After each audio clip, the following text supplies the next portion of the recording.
Halo sobat-sobat semua, kembali lagi di channel Ahli Bola. Kalian semua akan melihat prediksi terbaik dari channel Sang Ahli.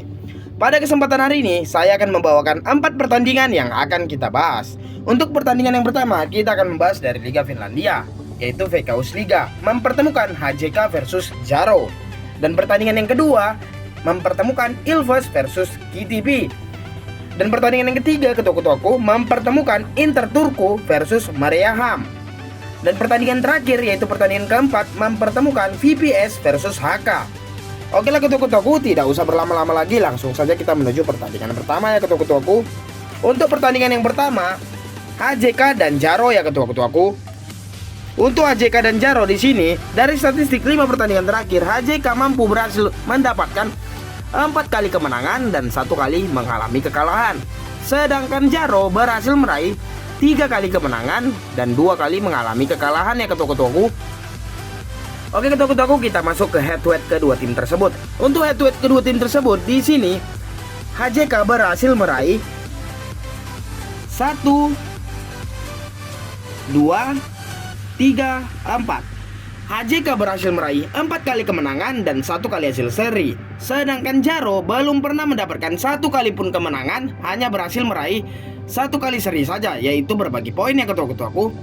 Oke ketua-ketuaku, kita masuk ke klasemen sementara kedua tim tersebut.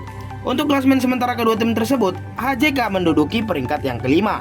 Dari 13 pertandingan berhasil meraih 23 poin. Sedangkan Jaro menduduki peringkat yang ke-10 ya ketua-ketuaku. Dari 12 pertandingan berhasil mendapatkan 11 poin saja ketua-ketuaku.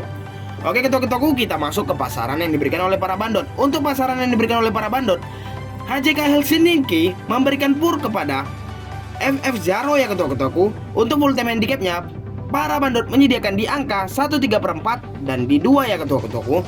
Dan di over undernya, para bandot menyediakan di 3/4 dan di 3 ya ketua-ketuaku. Oke ketua-ketuaku, di sini saya mengunggulkan HJK Helsinki yang akan memenangkan pertandingan ketua-ketuaku. Oke ketua-ketuaku, kita langsung saja melihat dari statistik 5 pertandingan terakhir. HJK hanya mendapatkan 1 kali kekalahan saja ketua-ketuaku, sedangkan Jaro mendapatkan 2 kali kekalahan. Tetapi ketua-ketuaku, kita tidak bisa melihat hanya dari situ saja. Dari head to headnya juga, HJK belum pernah kalah atas Jaro ketua-ketuaku. Sedangkan Jaro belum pernah menang ketua-ketuaku. Di sini HJK Helsinki sangat diunggulkan ya ketua-ketuaku, karena dia berhasil mendapatkan 4 kali kemenangan dan hanya 1 kali hasil seri. Dan juga untuk klasmennya, HJK menduduki peringkat yang kelima, sedangkan Jaro menduduki peringkat yang ke-10. Dari secara poinnya saja, mereka kedua tim tersebut selisih 12 poin ya ketua-ketuaku. Di sini HJK yang lebih diunggulkan sekali.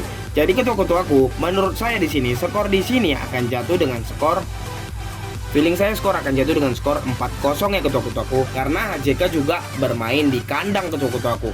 Jadi ketua-ketuaku, untuk mau mengambil di full time handicapnya, saya sarankan boleh mengambil di 1/3/4 ataupun di 2 ya ketua-ketuaku. Kalau ketua-ketua juga lebih sure main di over under, ketua-ketua dapat mengambil over, jangan mengambil under ya ketua-ketuaku. Boleh mengambil di over 3 ataupun di over 3/4. Oke ketua-ketuaku, kita masuk ke pertandingan yang kedua. Untuk pertandingan yang kedua, mempertemukan Ilves versus KTP. Dari statistik 5 pertandingan terakhir, Ilves berhasil mendapatkan 3 kali kemenangan dan 1 kali, maaf ketua-ketuaku, dan 2 kali mengalami kekalahan ketua-ketuaku. Dan untuk KTP berhasil meraih 1 kali kemenangan saja dan 3 kali mengalami kekalahan dan 1 kali hasil seri ya ketua-ketuaku. Dan head to headnya di sini ketua-ketuaku, secara head to headnya di sini Ilves berhasil meraih 3 kali kemenangan dan 2 kali hasil seri ya ketua-ketuaku. Di sini Ilves berhasil meraih 3 kali kemenangan dan 2 kali hasil seri ya ketua-ketuaku, 2 kali hasil seri. Sedangkan KTP belum pernah mendapatkan kemenangan 1 kali pun di 5 pertemuan kedua tim tersebut. Dia hanya berhasil mendapatkan 2 hasil seri saja. Oke ketua-ketuaku, kita langsung melihat statistik dari klasemen sementara kedua tim. Untuk klasemen sementara kedua tim, Ilves menduduki peringkat yang ketiga. Dari 13 pertandingan berhasil mendapatkan 25 poin. Sedangkan KTP menduduki peringkat yang ke-11 di zona degradasi ya ketua-ketuaku. Dari 12 pertandingan hanya mendapatkan 9 poin saja ketua-ketuaku. Oke ketua-ketuaku, di sini udah jelas Ilves sangat diunggulkan sekali ketua-ketuaku, dan Ilves bermain di kandang di sini ya ketua-ketuaku, sedangkan KTP sebagai tim tamu.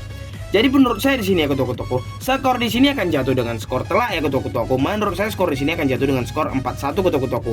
Jadi ketua-ketuaku jika mengambil full time handicapnya tidak apa-apa ketua-ketuaku, karena skor di sini saya yakin skornya akan telak ya ketua-ketuaku. Jadi ketua-ketua mau mengambil di full time handicapnya di angka 2 tidak apa-apa kalau ingin mendapatkan odds yang tinggi ya ketua-ketuaku, atau mau ngambil di 1/3/4.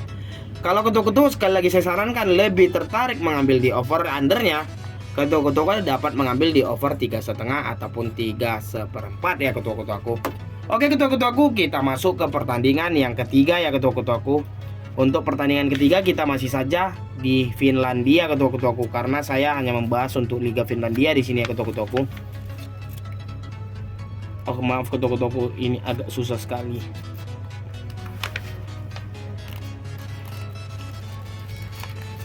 Oke ketua-ketuaku, untuk Finlandia ketua-ketuaku mempertemukan di pertandingan yang ketiga, mempertemukan Inter Turku versus Mariehamn.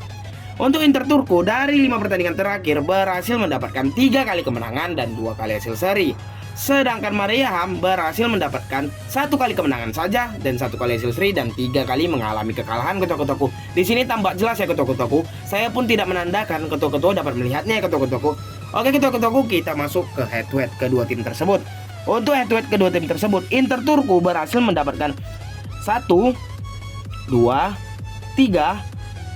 Inter Turku berhasil mendapatkan 3 kali kemenangan, 1 kali hasil seri, dan 1 kali mengalami kekalahan. Sedangkan Mariehamn hanya mendapatkan 1 kali kemenangan saja, 1 kali hasil seri, dan 3 kali mengalami kekalahan ya ketua-ketuaku. Secara head to headnya Inter Turku sangat diunggulkan sekali.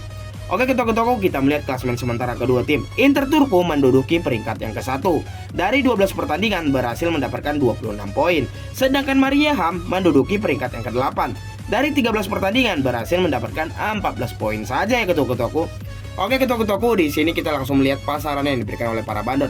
Untuk full time handicapnya para bandot menyediakan di angka 2 dan di angka 2/4. Dan di over undernya para bandot menyediakan di 3/4 dan di 3,5 ya ketua-ketuaku. Di sini Inter Turku yang memberikan pur kepada IFK Mariehamn ya ketua-ketuaku. Tapi ketua-ketua tidak usah takut, karena menurut feeling saya Inter Turku yang akan memenangkan pertandingan ya ketua-ketuaku. Inter Turku yang akan memenangkan pertandingan. Menurut saya di sini skor di sini akan jatuh dengan skor 4-2 ya ketua-ketuaku. Menurut saya di sini skor akan jatuh dengan skor 4-2. Jadi ketua-ketuaku, saya sarankan tidak usah mengambil di full time handicapnya. Tidak usah mengambil di full time handicapnya. Saya sarankan mengambil di overnya ya ketua-ketuaku. Ketua-ketua boleh mengambil di over 3/4 ataupun di 3,5. Tetapi untuk match, Inter Turku yang akan memenangkan pertandingan. Tetapi kalau kita melihat dari full time handicapnya sama aja bohong ya ketua-ketuaku. Kalau kita mengambil di full time handicapnya untuk Inter Turku, pertandingan 4-2 ya hasilnya seri ketua-ketuaku. Kalau mengambil di 2/4, kita kalah dong ketua-ketuaku, karena dia akan menang setengah untuk Inter Turkunya. Oke ketua-ketuaku, kita langsung saja masuk ke pertandingan yang terakhir ya ketua-ketuaku. Untuk pertandingan yang terakhir mempertemukan masih saja dari Finlandia ya ketua-ketuaku, mempertemukan VPS versus HK ketua-ketuaku. Untuk 5 pertandingan terakhir, VPS berhasil mendapatkan 1 kali kemenangan, 3 kali kekalahan, dan 1 kali hasil seri. Sedangkan HK hanya berhasil mendapatkan 1 kali kemenangan, 3 kali kekalahan, dan 1 kali hasil seri. Oke ketua-ketuaku, kita melihat head to head kedua tim tersebut. Untuk head to head kedua tim tersebut, di sini VPS berhasil mendapatkan 1, 2, 3. VPS hanya mendapatkan 3 kali kemenangan dan 2 kali mengalami kekalahan ya ketua-ketuaku. VPS mendapatkan kekalahan sebanyak 2 kali. Sedangkan HK berhasil mendapatkan 2 kali kemenangan dan 3 kali kekalahan ketua-ketuaku. Saya memberikan tanda ketua-ketua biar ketua-ketua juga lebih mudah memahami ketua-ketuaku. Oke ketua-ketuaku, kita langsung melihat klasemen sementara kedua tim. Untuk VPS menduduki peringkat yang ke-6. Dari 12 pertandingan berhasil mendapatkan 18 poin. Sedangkan HK menduduki peringkat yang ke-9 ketua-ketuaku. Dari 12 pertandingan berhasil mendapatkan 12 poin saja, selisih 6 poin dari klasemen 6 yaitu VPS ya ketua-ketuaku. Oke, kita melihat pasaran yang diberikan oleh para bandot. Untuk pasaran yang diberikan oleh para bandot, untuk full time handicapnya, para bandot menyediakan di setengah dan di seperempat ya ketua-ketuaku. VPS memberikan pur kepada HK. Dan untuk over undernya, para bandot menyediakan di 2/3/4 dan di 2,5 ketua-ketuaku. Oke ketua-ketuaku, menurut saya di sini yang memenangkan pertandingan menurut feeling saya yaitu VPS ya ketua-ketuaku. Di sini menurut saya VPS akan menang dengan skor tipis ketua-ketuaku. Menurut saya skor di sini akan jatuh dengan skor 3-2. Jadi saya sarankan ketua-ketua kalau mau mengambil full time handicapnya ketua-ketua boleh mengambil di setengah ataupun di 1/4. Tapi saya sarankan lebih ke setengah aja sih ketua-ketuaku, karena oddsnya lebih tinggi ya ketua-ketua. Untuk over undernya ketua-ketua jangan mengambil di under, tetapi di over ketua-ketuaku, karena skor prediksi saya di sini skornya 3-2. Jadi ketua-ketua dapat mengambil di 2/3/4 ataupun di 2,5 ya ketua-ketuaku. Oke ketua-ketuaku, lisensinya akan saya turunkan dari channel kita yaitu Sang Ahli Bola ataupun Ahli Bola ya ketua-ketuaku. Oke ketua-ketuaku, ketua-ketuaku, sebelum saya menutup video ini ketua-ketuaku, utamakanlah prediksi dan feeling ketua masing-masing, karena bagiku ketua-ketuaku feeling dan prediksi kalian lah yang diperhitungkan ya ketua-ketuaku. Oke lah ketua-ketuaku, semoga kita tembus bersama, JP bersama, dan kalian diberikan kesehatan dan dilancarkan rezekinya ya ketua-ketuaku. Thank you buat ketua-ketua semua.